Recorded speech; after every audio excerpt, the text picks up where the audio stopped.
there are two essentially media universes that Americans function in. And one is distinctly conservative now, and this was not the case 15 years ago. It used to be that conservative media stream, if you will, would try and get into the mainstream media. They would go through Drudge and they would go through Fox, and then it would become a bigger narrative. Now, over the past 4 or 5 years, 6 years, 7 years, it has split to where the conservative stream of media is self-sufficient. It no longer looks to infect, if it were, the mainstream media. It just lives on its own. So you have people who are like Marjorie Taylor Greene and, who are the 75% of Republicans are convinced that Donald Trump won the election.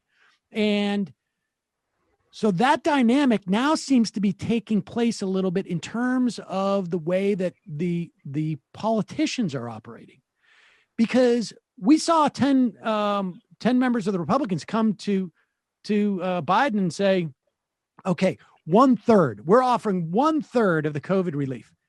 The rest of the party, the other 40 members of the Republican Party, or 39, they're not even engaging in dealing with a pandemic.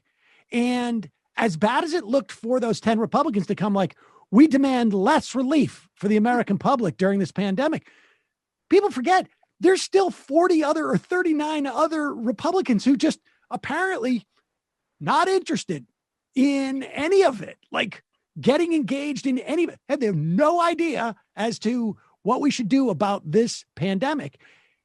It's like they are living now in an alternate, like they're not even interested in governing or even being an opposition party within the context of our government. They're just like becoming this sort of like cultural force that happens to show up at the Capitol a couple of days a week. Well, you're absolutely right. I wrote it after we spoke about it. I was thinking about this, and I wrote about it for Salon this morning because it's really fascinating to watch this unfold. With them, just as another example of what you just said, the Marjorie Taylor Greene vote, that was the public vote, right? This was the vote that all the people were going to know exactly who voted what. Only 11 Republicans voted to deny her committee appointments. And those 11 were all people who were specifically tied to certain things that she had said, like the Parkland shooting or 9/11 or things. Those people felt a particular sort of pressure from their own constituents to vote against her. And it was a risky move because then you've got all the Trump people who, come out and go, we're going to primary you. And they send Matt Gaetz up to Liz Cheney, whatever. But think about that. 11 of them, 199 Republicans voted essentially to support her and to say, yes, she's a mainstream member of our caucus and she deserves to be treated just like everybody else. The night before, on a secret ballot, they had voted to allow Liz Cheney to retain her leadership position. And because it was a secret ballot, they have plausible deniability, any of them, to tell their constituents, oh no, I wasn't one of the ones who voted for her. I was on the other team. So what you're seeing is, what that illustrates is exactly what you're talking about. They are living in a completely, completely hermetically sealed bubble now that really has almost nothing to do with governing at all. Mitch McConnell, like I said earlier, he's kind of low energy about this. He comes out, he's trying to appease his donors. He's worried about his senators coming up in 2022 that may be in a purplish state where if they lose any more of those, suburban kind of, non-insane voters that don't spend all day watching Fox or OAN or Newsmax, that they know what's going on, and he's worried about them. So he's trying, but not very hard, because really his audience, his constituency in the Republican Party now is completely brainwashed by right-wing media, and they get nothing from anything else. You watch this happened this week with AOC, where, she came out and gave that, very moving sort of, recitation of what happened to her on January 6th. And immediately, the Fox News people turned to just mockery They didn't engage with it at all. They just mocked her as being hysterical and a drama queen, and they, lying, comparing her to Jussie Smollett, the right. actor from Chicago, whatever that Chicago show was. But exactly. yeah. Yeah, I mean, so they didn't even want to engage with that. And so what that is showing is that the January 6th insurrection, they are now moving down to some kind of an urban myth, as if it was really just kind of a rowdy tailgate party instead of an insurrection, an attempt to overthrow an election. And this has got the Republicans, they're out of it now. They are no longer engaged in governing at all, except for... That's the amazing thing about it, is like, we've seen them engage in that type of behavior, but not exclusively. Right? Like, there's no other part of like, hey, deficit reduction or whatever. Like, they don't have any of that anymore.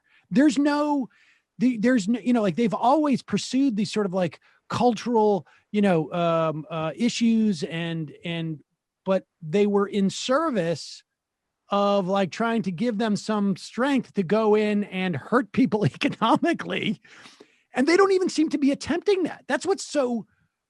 I think this is the analogy I think I used when we were talking the other day, was like, they're not only like losing at the baseball game on the baseball field, they're not even fielding a team. They're outside the park doing a contest about how many hot dogs are being sold at by the hot dog vendors. Like, it has nothing to do with governance.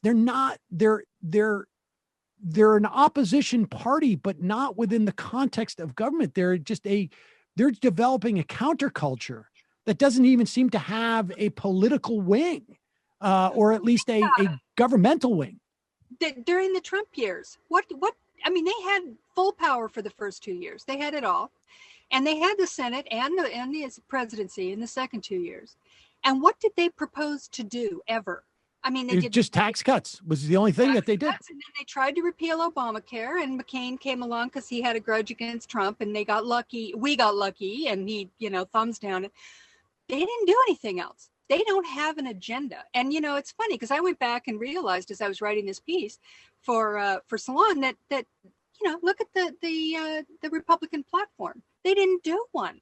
They didn't even put one through. They said, we provide, we hereby, pledge our support for Donald Trump. About that. I mean, that was it. They do not have an agenda anymore. There's nothing left of it. It's all, they did everything they could. They cut every tax they could. They Grover Norquist and his drowning the government in the bathtub. Well, that hasn't worked out too well when you look at the kind of crises that we're facing. And I just don't think they have any answers for this. What are they going to do? Come out and say, well, the way to deal with the pandemic is more tax cuts? I mean, what how can they possibly, they have nothing to say. So they've retreated into this other world. And I don't know that they necessarily want to, the people in Congress, or at least most of them. They just have no choice. That's where their voters are. Their voters are no longer engaged in politics as we've known it either. Their voters are now QAnon conspiracy, their culture war, and Donald Trump. Well, that's also part of why not getting rid of the filibuster is so ridiculous, because the Republicans have already done everything. They've already exploited the rules of the Senate to their advantage to this insane degree. So there's no like, what if? They've done it already. They've stacked the Supreme Court. They've passed insane tax cuts. They've been as extreme as possible. So then you got to kick back. You got to fight back a little bit. And you just have to go on and just do what you want to do. And the weird thing is that because the other side is so obsessed with this culture war stuff. I mean, if you watch Fox in the evening hours, and by the way, Fox is dying in the ratings. There's heavy competition coming from OAN and Newsmax. And I think a lot of their voters tuned out when when Donald Trump stopped, the star of the show was no longer available. But if you watch that, they are not engaged in any of this stuff. It's completely extraneous to what's going on. And that gives the Democrats an opening here. Just do it. It gives the Democrats an opening. It gives progressives an opportunity to sort of like hold to account where the real problems are. I mean, this is very exposing. A lot of the Democrats now are a little bit naked in this situation because there is no chance of getting any of the Republicans. They've completely checked out. So now it's just up to you guys. And it's like, what comes about it. There's, a lot of the pretense is washed away of some of this. And so it's going to be, we have two dynamics going forward that I really don't think, maybe the analogy is when the Democrats had was less than a year, maybe when they had that super majority. People forget the first 2 years of Obama, Franken wasn't in until June.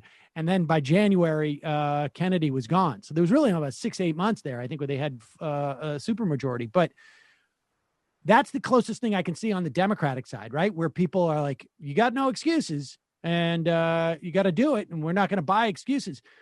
But this dynamic on the Republican side, like, and I had forgotten about the platform, and the platform is performative in many respects, and nobody takes it too seriously, but it does provide at least maybe not a terribly accurate rudder, but it's a rudder.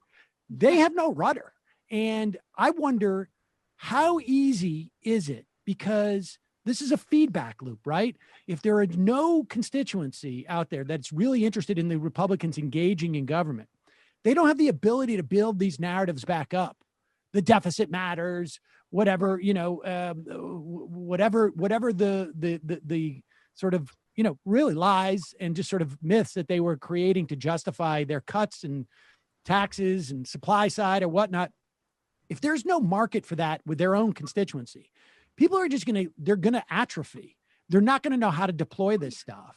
The media is going to get out of like and I think to a certain extent, we see a little bit of that now, of like responding to those sort of dog whistles about, whatever fiscal responsibility.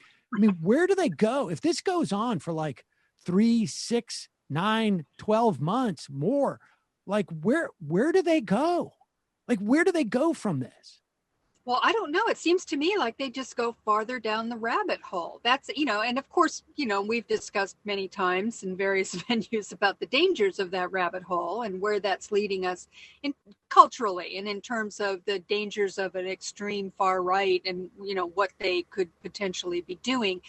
But in terms of actual governance, I think they become, atrophy is a good word, because I think that's exactly what happens. They just shrink into their hermetically sealed bubble, and they sort of are kind of flailing about in there. I mean, even Mitch McConnell, who, he desperately wants to get his majority back. And I mean, that's all he cares about. There's nothing more in life to him than that. And they don't know what to do. They even ones who are aware of this, and there's a handful in the House and a handful in the Senate who understand the dangers here and get that their only hope is to try and extricate their voters from that bubble and get them back into the mainstream. They can't do it. They have no power. They have abdicated their agenda to the right-wing media. And the right-wing media is out there doing whatever they need to do to maintain their audience. And they've addicted their audience to this kind of outrage, grievance, mockery, and bizarre conspiracy theories over the past 4 years, and Donald Trump, frankly. And they don't know how to get out of it either. I mean, they're all in this maelstrom now of just, bizarre, it's beyond dog whistles. It's not even dog whistles. It's just blatant, white nationalism, racism, conspiracies, and fealty to Donald Trump. So it's a very weird thing. And, it's hard to imagine that we can have a healthy democracy with that many people involved in something like that.